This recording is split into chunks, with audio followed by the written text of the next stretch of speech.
All right, one door's closing. Couple more folks coming in. Come in, sit down. Don't be afraid. Make friends. So I get the easy part on this one. I'm very fortunate. I fly in. I get to just introduce somebody, and I don't have to worry about giving a talk, which is rather nice. But I am going to take a minute or two.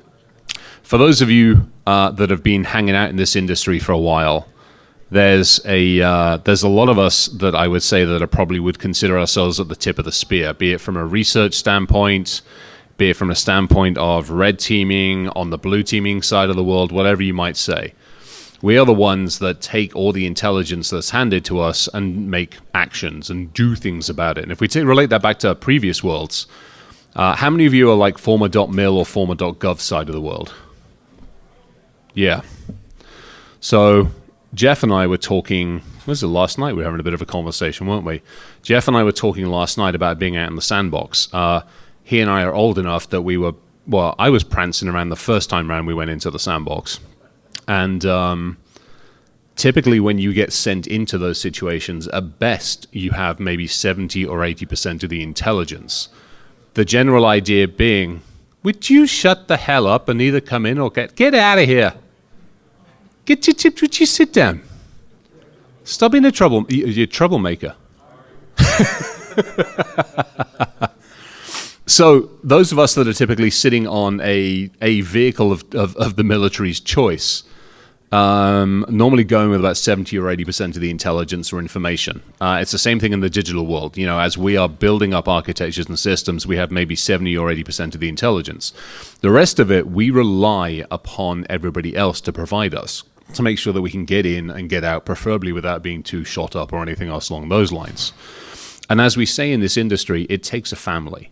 No one person in this room or any of us could defend and look after the very folks around us without information from others.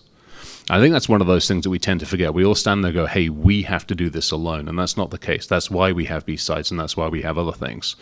But bringing it back to Jeff, I'm very, very fortunate because when we were bouncing around the sandbox, Jeff and the team back at some very interesting buildings on the East Coast were providing us with the information that we needed to make sure that a team of us went in and a team of us came back out again.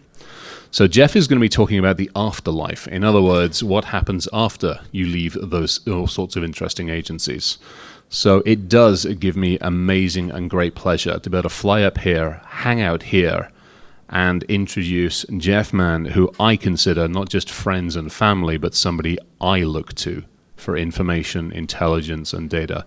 Jeff, it's all yours, sir. Please take it away.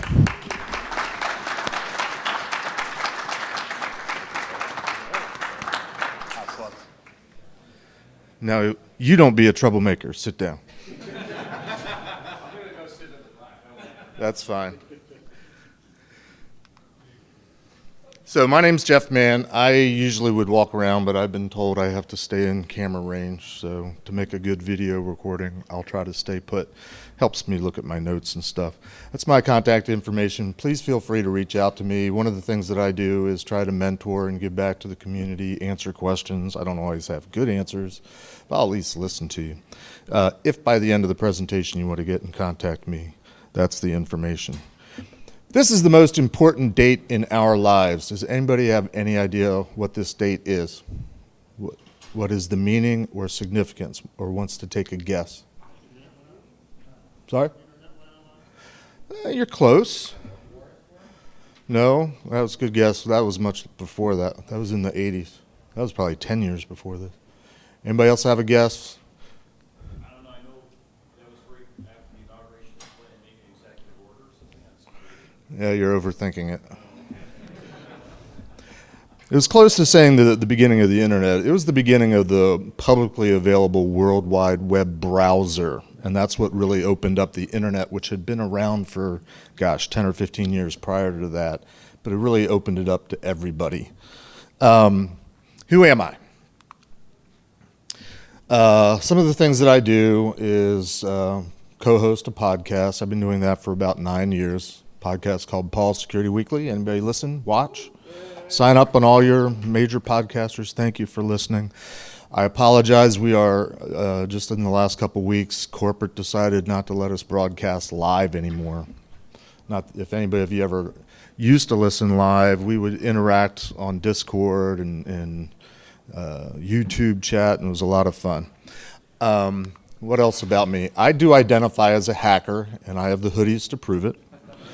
One of our listeners a couple years ago, when I posted this, when we used to do a bunch of stuff on Twitter, they updated the slide for me.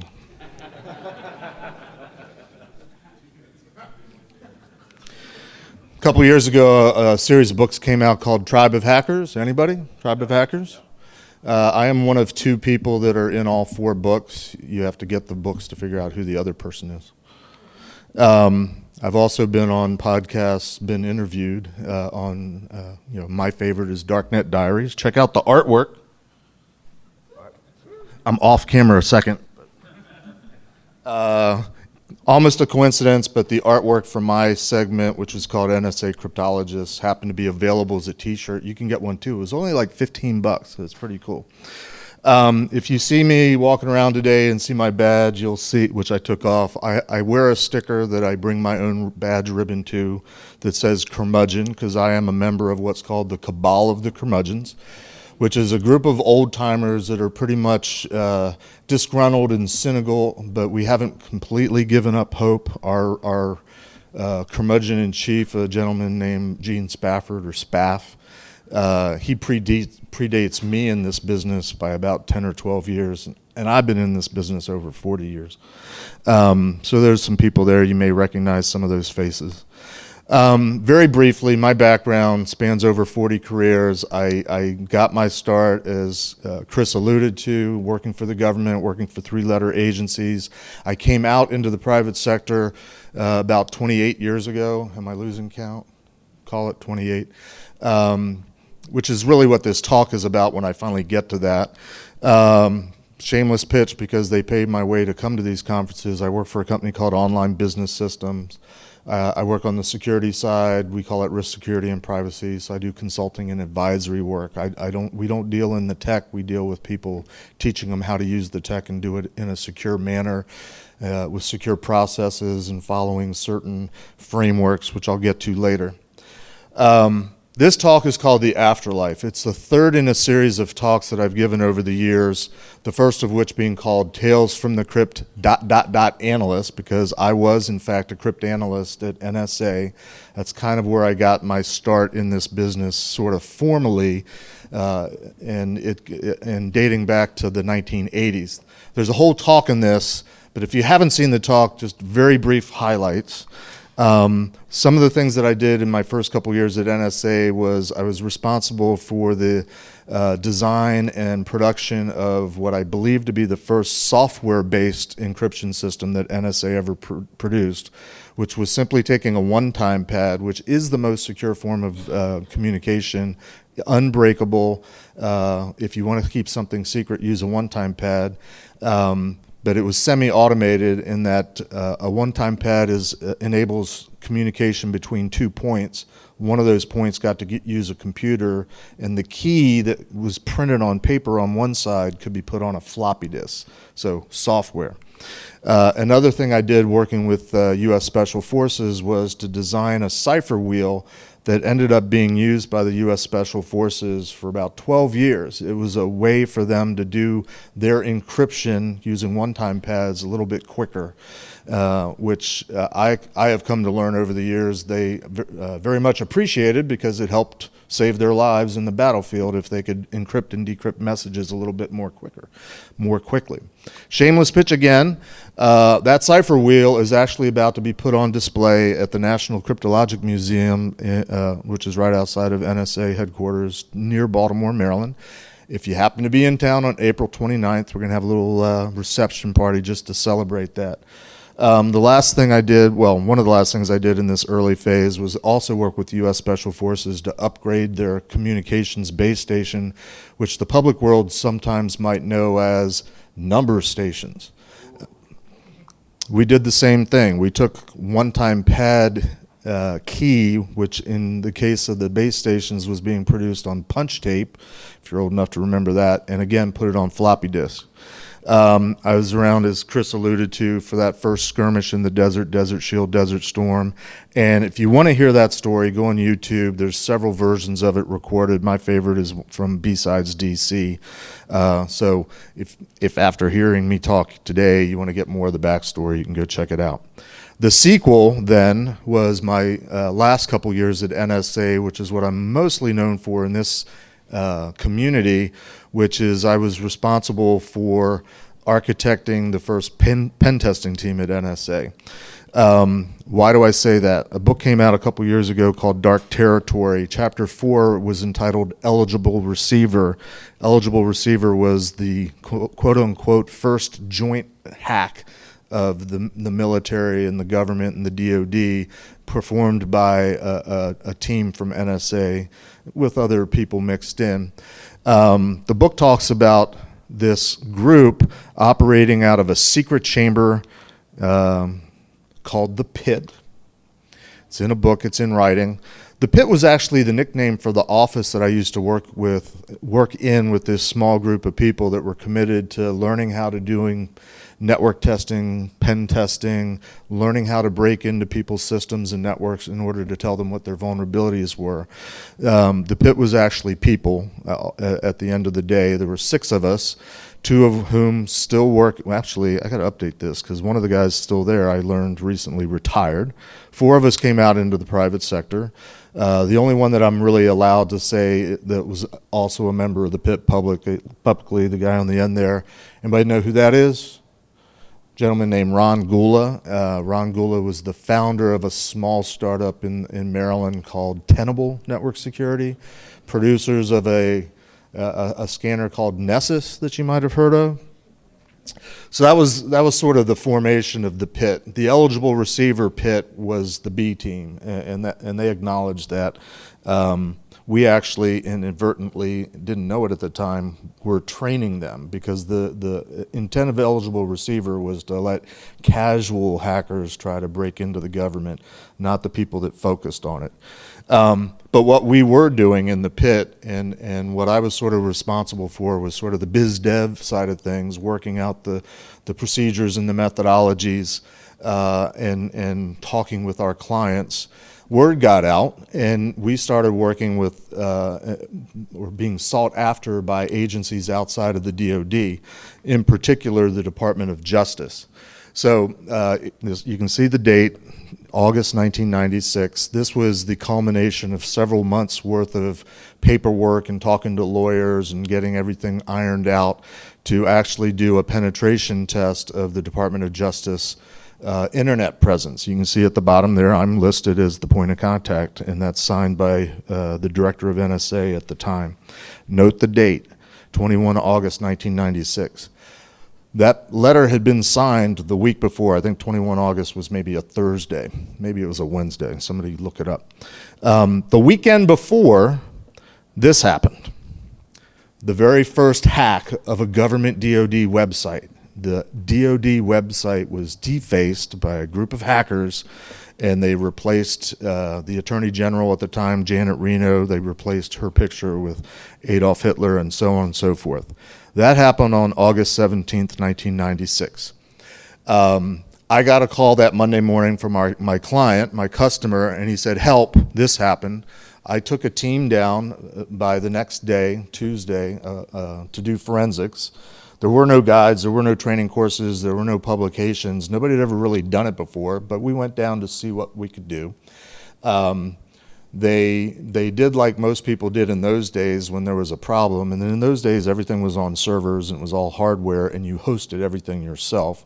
They pulled the plug and they rebuilt all the systems. So there wasn't a whole lot of evidence to find out, but they had other systems that hadn't been touched. So we were spending a couple days trying to figure out if we could find any evidence, any footprints of any activity. On a Thursday, I got a call from the home office, and excuse my French, but this is the literal quote, is, Jeff, the shit's hit the fan, you gotta come back. So I was brought back we all drove back to NSA headquarters. We got brought into the deputy director's office, and I was proceeded to be read the Riot Act. because of what we had done was apparently illegal, and somebody blew the whistle on us, and it kind of relates to NSA, and think Edward Snowden, and think how people have thoughts about NSA these days. What's NSA's purview? What are they allowed to do? The rule, quite simply, is NSA is not supposed to do what NSA does to U.S. citizens. So even though we were the good guys doing the ethical hacking, somebody got their nose out of shape in some political level and blew the whistle on us. Because I was the ringleader, was put on double secret probation, and I was investigated by internal security. And the upshot of it is I left. I wasn't fired, fortunately, but they were really happy to see me go. My lesson learned from NSA, I think, summed up in this cartoon. Let you read it for a second. And again, more of that story can be found in the sequel. Find it on YouTube, because that's just the prelude to what want to talk about today. I did pretty good. So the afterlife. I left NSA by the end of September 1996. I had already been talking to companies out in the private sector. Those of us in the pit, a lot of us wanted to get out. We were, to be honest, the private sector pays more than the government. I think that's still true to this day. So we all had sort of dollar signs in our eyes. But more importantly than that, at least for me, I wanted to get away from the bureaucracy, and I wanted to get away from the politics. The fact that it took us 2 or 3 months to figure out how to do a penetration test of a civil agency, if we could have had a system or a process to be able to put that engagement in place in maybe a week or 2 weeks, maybe that compromise wouldn't have happened. Maybe it would, but maybe it wouldn't have. I wanted to go out into the private sector where things would move a little bit quickly. I was anxious to leave, and ironically, the government, if you know the government, their fiscal year ends at the end of September, which is one of the reasons why I left at the end of September, because they happened to do a buyout program that year, and even though they wanted me to leave, they ended up paying me to leave. So I got this nice fat bonus check to leave the government and go out in the private sector and immediately get, I don't know, maybe a 30% raise. I was a little bit desperate to get out by the end of September, so the first place that gave me an offer was a company called Computer Sciences Corporation. I was only there for 6 months. The guys that hired me, who I'd been talking to, they left shortly after I came to work there to start their own little company, because a lot of that was going on back then. What's notable about my time at CSC is I worked in the same building, in the same office as another hacker that's somewhat famous over the past couple years, a guy named Johnny Long. He wrote a book on, I think, Google hacking. Somebody help me out. And he's been kind of quiet the last couple years, but he's very much has been involved in providing computer and network and security to underserved countries, especially in Africa. So he's gone on and done good things. But because I was kind of stuck at CSC and nobody knew who I was, and nobody knew that I had been brought in to sort of spin up a commercial division as a sort of a deputy to this one group, and they were like just throwing me on hourly work and contract work, I kept looking. And I ended up going to work for a company that was a government contractor at the time. There's a lot of those around NSA.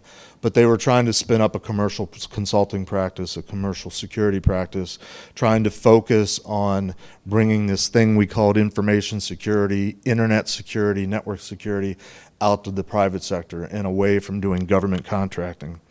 And we did some pretty cool stuff, but it was pretty simple back in those days. There weren't the plethora of solutions that there are today. There weren't that many companies. There weren't conferences like this. There weren't training. There weren't certifications. There weren't college degrees. It was basically companies that were trying to figure out how to make use of this new thing called the internet, and they wanted to plug in their corporate background to the internet. And we basically would go out and show them that that's a bad thing by breaking into their networks. And the best thing to do back in those days was to put up a firewall, because that's about all there was in terms of defenses back then. So we would go in and do architecture. We do consulting. Like, this is how you need to set up your environment. This is how you need to set up your perimeter. This is how you need to have firewalls in place, and so on and so forth. We didn't actually do the installation work. We thought that was boring. We would farm that out to another company, a partner. More on that later. SANS was an organization that existed back then. They were about the only game in town, and back then they mostly put on like 5-day conferences once or twice a year, training courses, and with a vendor conference, similar to like a Black Hat conference these days, kind of similar to this in some sense, where there's training, there's learning, there's vendors to learn from, except for back then there weren't that many vendors. But they would put out these like once a year roadmaps to explain all the different aspects of information security, and then they would show all the different companies that did all the things to help you out reading the small print. Under the security services penetration testing, back then it was mostly the big 5 at the time, accounting firms, big IT services companies. But you look down there, and there was my company. We were on the list as one of the penetration companies that was out there doing the things back then. What did we do? I mean, I took what I had learned how to do in terms of the methodology of pen testing at NSA and brought it out to the private sector. And sorry, I accidentally hit the advance. It's pretty simple. It's kind of how we do it today. You kind of we have different names for it, but you figure out what stop doing it. I must have it on a timer. I'm sorry. You figure out what your targets are. You figure out what's available, and you go and figure out how to break into it. It's based on a movie that came out in 1992 called Sneakers. Yay! Best hacker movie ever. Thank you. After War Games, I guess. War Games is the original, but I'm the OG. The movie Sneakers, though, is interesting because most pen testing red teaming companies to this day pretty much follow the methodology that's spelled out in this movie that came out in 1992, which by my math is over 30 years ago. In that movie, there's a quote, there's a sort of a pivotal scene between the Ben Kingsley character and the Robert Redford character, where Ben Kingsley, who's playing the quote-unquote bad guy, says to his friend, there's a war out there, a world war, and it's not about who's got the most bullets, it's about who controls the information. What we see and hear, how we work, what we think, it's all about the information. Kind of why we're here today, right? 32 years ago. I won't dwell on this, but details, and these, by the way, are slides that are 26, 27 years old. These are the actual slides that we used to have to go out and sell our services back in the late 90s. So we explained how to do all the different aspects of it. Penetration testing, what we called penetration testing back then, is what most people refer to today as red team. We didn't really have that distinction back then. To be honest, what we mostly did was vulnerability assessment, because most companies wanted to know what all the holes were. I always used to start the conversation with a potential customer. What do you want us to do? Do you want us to find a way in, or do you want us to file all the ways in? They always said all the ways. So we ended up doing primarily vulnerability assessment, starting with some of the rudimentary tools that were available at the time. Predating Nessus, there was a tool that was a vulnerability scanner called the Internet Security Scanner, or ISS. That tool started out as freeware. We actually used it when we were at NSA. They became a commercial company. They closed sourced it, turned into the company called ISS, Internet Security Systems. They produced a suite of tools, and what was very common back then was there were very few security companies, and they would get snatched up by larger companies. So ISS was snatched up eventually by a small company called IBM. They rebranded all their products, and one of the things they did was produce one of the first, what they called intrusion detection systems. Something to monitor the network and monitor the activity, especially stuff coming through the firewall. They called it Real Secure. They put out really cool marketing graphic novels They pulled it a week after days after they published it, and I apologize to the ladies in the room because this was the feature. That was the bad guy, was the female character there, and Real Secure was that sort of demonic-looking harpy or whatever it is. But they did have a sense of humor in the back page. If anybody's ever read comic books or graphic novels, they kind of had a humorous aspect to it. But the thing got pulled. I happened to get one, and I kept it, and I scanned it so I could make fun of them years later. When we were starting out, I didn't want to use the ISS scanner because everybody was using it. We wanted to be different. Almost the same day as I went to work for Nichols Research, this guy up in Canada published on a bulletin board that he was starting a company, and he had his own vulnerability scanning tool called Ballista. And I thought that was interesting, so I got in touch with them by email, found their website, back in the days when websites were written in HTML and there was no moving parts to it, basically. But we ended up using this tool called Ballista. Ballista was sort of the thing that we did to do the vulnerability assessments. It was different from ISS. It had sort of an interesting interface where it had I think I still have the source code somewhere. I don't know if anything out there it could run on, but it would let you kind of like in a Tron fashion fly 3D through a network and zoom in onto a server, and then you could click on it and expand it, and it would show the list of vulnerabilities that had been discovered. It was kind of cool. One of the things that came out of the company that was Ballista, Secure Networks Incorporated, was a book. It's not a book, it's a paper that is to this day sort of a classic research paper on how to evade intrusion detection systems, written by a guy named Tom Tachek. He's in the community somewhere, although I've never met him. But I mentioned it was common at the time. You don't need to take pictures. I got something for you later. I'm going to quitish you. What's the word? Quish. I'm going to quish you later on. As was common back in those days, security vendors would pop up and they would get snatched up, and so Secure Networks Incorporated was bought up after only about a year. Look at the date there. By a company called Network Associates. Network Associates was one of these buying spree companies that wanted to get into security because they thought, hey, there's gold in them Nar Hills. Again, they had this weird marketing campaign. Back in those days, they had magazines that were printed on paper, and these would be full-page ads that were running. We were always mad, not that the hacker in this picture was a scantily clad woman. It was that she was running Windows 95 as an operating system. Who did that back then? But this company, they snatched up McAfee to get the antivirus. They snatched up PGP for secure communications, Network General Sniffers. You've never heard of that. You've probably heard of something like Wireshark. Thank you, you're old. Oh, you have one? Yeah, I used to use, nice. Old time, it should be in a museum.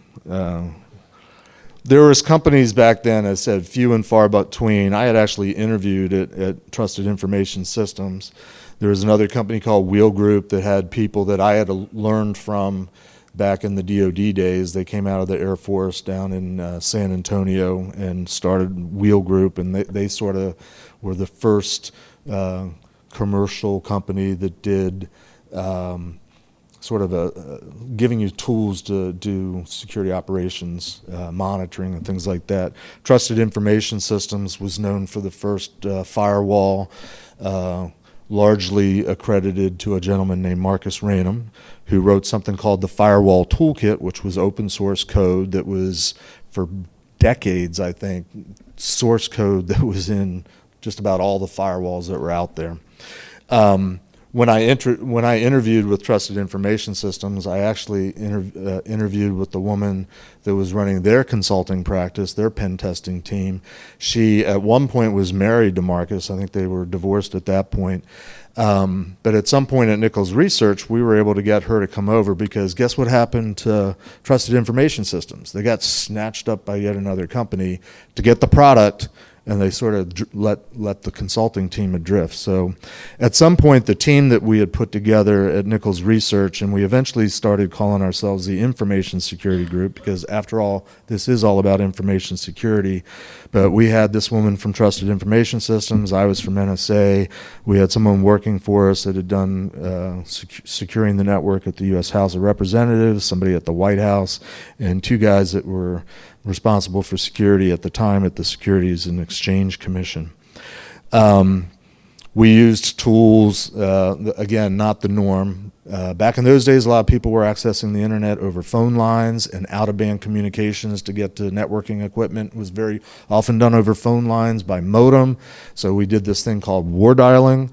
There was a freeware tool called ToneLoke, but we did a commercial project mostly because it was the product of a woman who had been sort of our den mother at the pit. She was the one that was talking to the senior level management at NSA, a woman named Becky Bass. If you don't know who Becky Bass is, do the research. We used to call her literally Mom, because she would shepherd us, and she was talking to all the suits, which is what we called management back at NSA, and whispering in their ear, telling them, I know you don't understand what these guys are doing, but they need to be doing it, and you need to let them do it. She's actually the person that invited me into the cabal of the curmudgeons. You have to be nominated, and you have to have somebody second it. So she got me into the cabal of the curmudgeons back in 2017, 2 months before she passed away. So moment of silence for Becky. We had some pretty cool clients back in those days. Again, there weren't that many companies doing this. There were companies mostly in the area, because we were also doing contracting work in our company, we did have some government clients, one of which was an organization called, I forget what the ASC stands for, but it's basically... Yeah, you can read it. It's small print from where I am, and the angle's bad.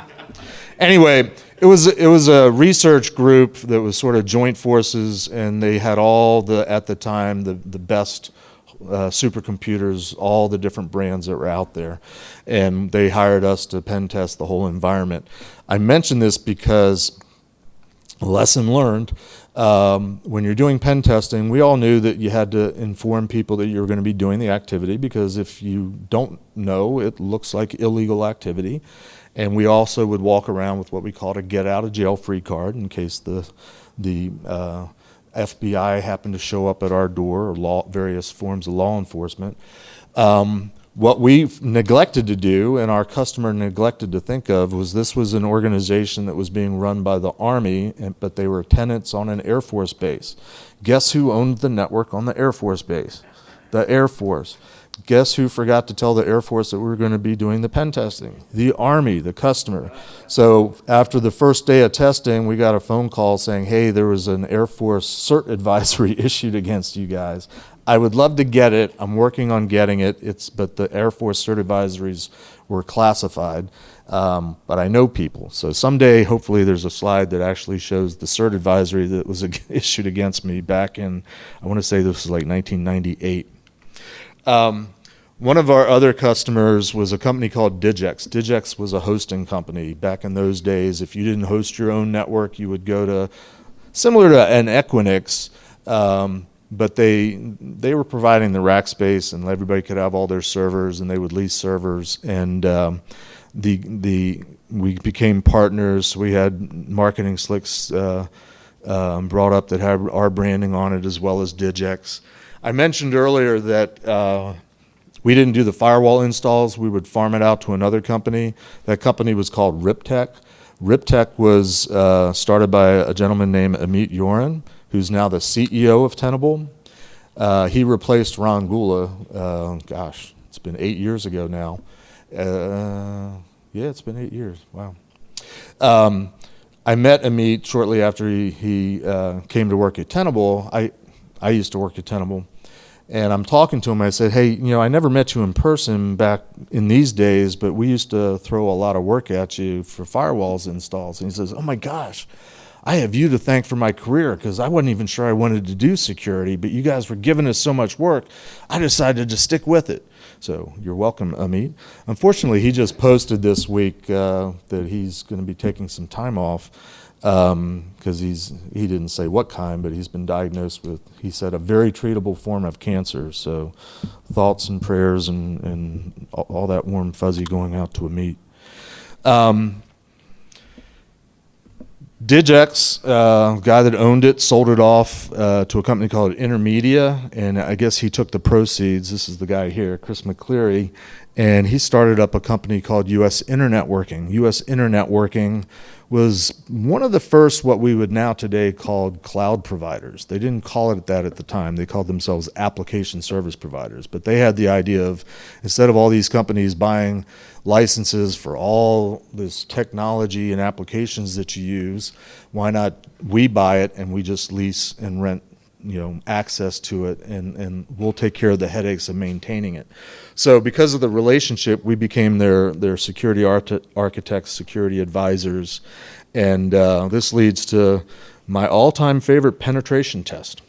And I actually, when I was putting this together, I actually found the report that we wrote up for this thing, and it goes back to 1998. In fact, it was September 4th there. They had brought in somebody to be effectively their CISO, although we didn't really have that term back in those days. And that person got frustrated at some point with management not listening to him, not giving him the funding and the resources he needed to do what he felt like he needed to do to protect their environment, and protect an environment that not only was going to have their data, but data of all their clients. So he said, okay, I need you to do a no-holds-barred pen test. I'll give you 48 hours. It was a weekend. Do what you can do as much as you can do, rape and pillage, no holds barred, just do it. So we did. This is sort of the bullet points of kind of what kind of access we got. Down at the bottom, it talks about how we initially got in. Does anybody have an idea of what we might have done with a misconfigured SQL server? Anyone? Injection's a good guess of the SQL variety. Thank you very much. Port 3389 for those following along at home. So we got our initial access through something that was publicly available to the internet, and we were able to do SQL injection. We gained access. And because I was told rape and pillage and do as much, not damage, but just get as much information as possible, when I was looking around the inside of their network, I found a server that had in its name TEMC, which stood for Tivoli Enterprise Management Console. Tivoli at that time was a network monitoring tool, and I thought, what system in this entire network is probably trusted by everything? Yeah. So I was still using Ballista, but Ballista had been acquired and they got rebranded, and the tool was now called CyberCop. So we uploaded CyberCop and ran it from the Tivoli Enterprise Management Console on their entire enterprise. And I printed the report. It was about 800 pages, and I plopped it on their desk and said, there you go. We did all the things. Just for giggles, we did some password cracking. Look at some of those passwords. Now, to be honest, back in those days, the passwords were available in the Etsy password file. They weren't hidden back in those days, so it was easy to get to them once you were on. And it was back in the days where everybody would get an account, but not everybody yet was getting on the computers and the networks because they didn't have a need, or if they did, it was very cursory. We also did the Windows cracking. So take a look at some of those passwords, just for giggles. Now, an interesting turn of events. I was responsible for Amit Yoren's career. I was responsible in part for Ron Gula because he came to the pit, and I was one of the people that taught him some of his first pen testing skills. We were peers, but that's the story he tells. He also at the time was working for US Internetworking, and he was so frustrated by does that mean I have 5 minutes left? Well, I'm going to take a little longer. All right, fast forward. And that's okay. He was so frustrated at how not well the intrusion detection systems were working and the fact that we had gotten in undetected and we were inside undetected. He thought he could do it better. So he actually quit USI and started a little company called Network Security Wizards and wrote an intrusion detection system called Dragon. And of course, Dragon, like everything else back in those days, was snatched up in about 18 months, and he took the proceeds, and that's when he went to start Tenable. So Ron thanks me twice for his career, Amit once. I'm doing other things. I got bit by the .com startup bug, and at some point I decided to go work for a company called Meta Security Group. One of the founders of that is somebody that was our client at Digex originally, and he basically took our whole team from Nichols and moved us over to Meta Security Group. It was a dumb idea in retrospect, because Meta Security Group was a spinoff of a company called Meta Group, which is kind of like Gartner or Forrester, and their vision for this company was, we're going to produce all sorts of research material and make lots of money on sending out subscriptions and having all this great, amazing information. But to pay the bills, they hired a consulting group so we could be earning revenue while they were doing all this stuff that was going to make millions of dollars and billions of dollars. So we rebranded ourselves several times, and of course at this time, this seminal event in our history of the world took place, which meant for us, for about 3 months, our clients actually listened to us when we said bad things could happen. But that trickled off at some point. At some point, we rebranded. What good came out of Meta Security Group? There's a company called InGuardians. They are one of the premier pen testing companies out there. The guy that founded it used to work with me at Meta Security Group. Several people from our team at Meta Security Group, they went off and started their own company, and they've been running the password cracking contest at DEF CON for many years. And another guy I worked with actually is on the board for Black Hat. The frustrations at Meta Security Group got me to the point where I wanted to look elsewhere, and I had some friends that were working for a small startup company in Annapolis, Maryland. I'm from Maryland, by the way. And they enticed me to come work for them, and that was a company called TrustWave. Shortly after I started there, they merged and became Amberon TrustWave, and that is when this story takes a twist, and I started doing this thing called PCI. This is 2004. I've been doing PCI ever since. PCI, if you don't know it, don't listen to what people say about it. It is probably the most impactful thing that's happened in our industry over the last 20 years, which is how long it's been around. We are 8 days away from version 4 of the PCI standard becoming the law of the land for any organization that deals with credit cards, payment cards. And after 20 years, it's still based on 6 overall goals, which is basically secure your stuff and secure all the things and keep it secure and monitor it and do all the security things and write everything you do down on repeatable processes and procedures so that anybody can do it, and it keeps going on a continuous basis. So there's another story in here, but I've been doing PCI for 20 years. That'll be version 4 of the story that nobody will want to come watch. These are some of the clients I've had over the last 20 years. I got to work for a practice after TrustWave that was involved in a lot of the major breaches that happened in the mid to late aughts, the big one being TJX companies. I was their QSA for 6 years until I went to work for Tenable. You'll see names of companies on there that you recognize. Some have come and some have gone. Some of the big ones that were the breaches, as I said, TJX, Heartland Payment Systems, a payment processor in the industry, they were majorly popped. New York Times is a fun story. Here's the first squishing thing. My company spent a lot of time over COVID thinking about version 4, and we put together a pretty decent resource. So if you or your company or your clients, or if you're just interested and want to learn about PCI, you can do that thing there. And that'll take you to a guide, a page that's got a lot of blogs, a lot of research papers I've written. There's some videos, us talking about PCI. Everybody got it? Okay. You've all been quished.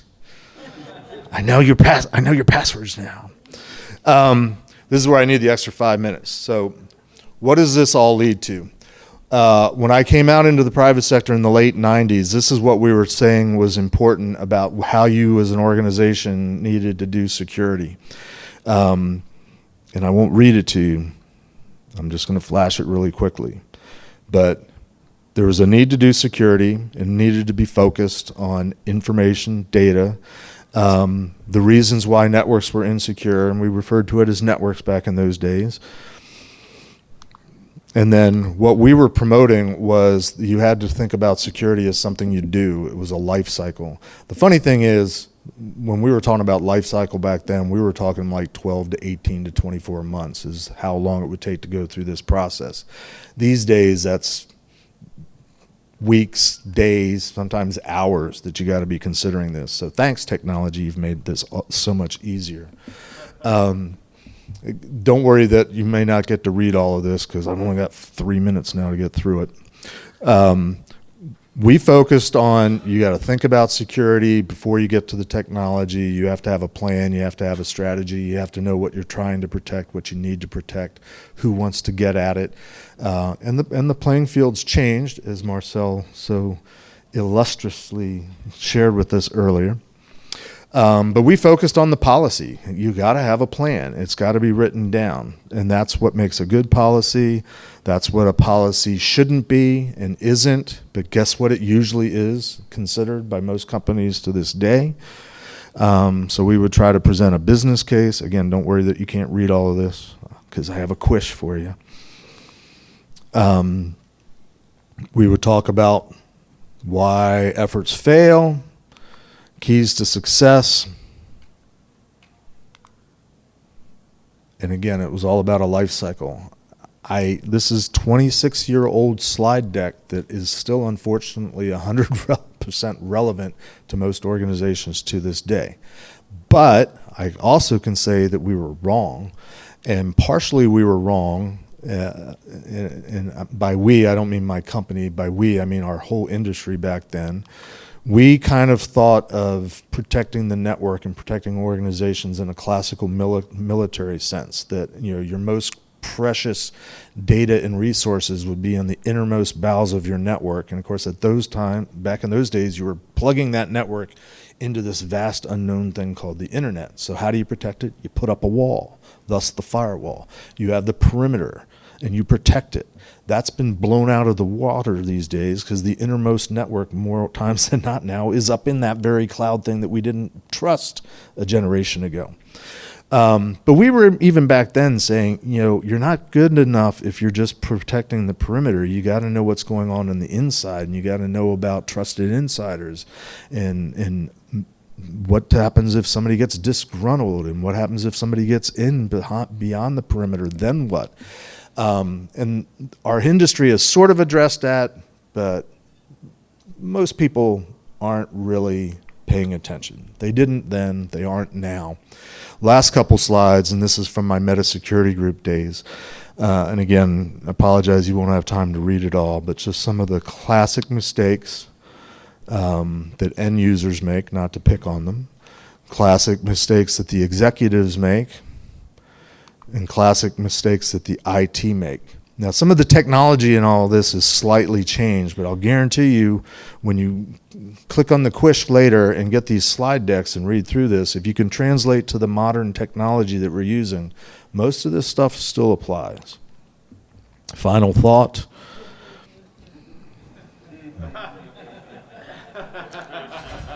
If we had time for Q&A, I would take questions. It's up to you, Kathy. She says, any questions, comments from anyone? Will the slide deck be available in the Discord? We can make the... Hold that thought. Question there. So you saw like the advent of the internet and how security played in. Are you seeing any correlation with that, how AI and businesses are starting to incorporate that and kind of repeat? We're going to repeat all the mistakes that we've been making for a generation, and AI is just the latest shiny object. Does it have the potential to do so much? Yeah, but everything has had the potential to do so much. And in the life of information security that goes back to the DoD and goes back hundreds of years to protection of the country, it's always been We get something shiny that's going to be devastating, and it works for a while until the adversary figures it out, and then they get something shiny. So there's potential for good, there's potential for evil. It's just another tool, it's just another thing. And it quite possibly might be being overhyped a little bit right now because vendors, I was at Black Hat last year, and it was amazing that of the 500 vendors, 498 of them had apparently been working on AI for the last 5 years, and their solution was AI. It was amazing how that worked. To answer the slide deck question, there's your quiz. If you're not comfortable with the quiz, there's the website. I am making these slides available.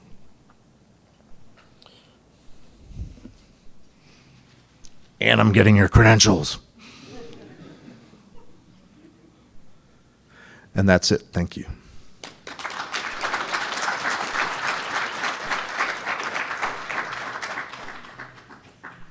Oh, P.S.